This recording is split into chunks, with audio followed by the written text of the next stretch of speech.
Yemen का Houthi Israel से करीब 2000 किलोमीटर की दूरी पर है, लेकिन इसके बावजूद हूती इजरायली सेना के लिए एक ऐसी चुनौती बना हुआ है जिससे पार पाना इजराइल और अमेरिका के बस की बात नहीं है। जी हां, गाजा युद्ध शुरू होने के बाद हूती हमास के सुरक्षा कवच के रूप में मैदान में उतरा था और देखते ही देखते हूती के ड्रोन और मिसाइल लाल सागर से लेकर तेल अवीव में कहर बरपाने लगे थे।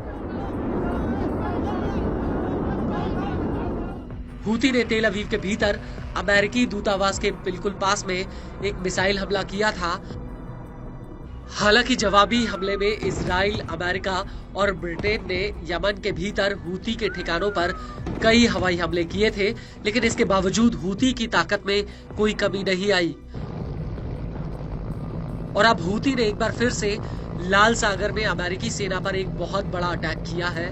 हूती के प्रवक्ता ब्रिगेडियर जनरल याहा सारी का कहना है कि हूती के लड़ाकों ने 10 दिसंबर 2024 को अमेरिका के 3 सप्लाई जहाजों और 2 विध्वंसक जहाजों पर अदन की खाड़ी में मिसाइल और ड्रोन हमला किया है।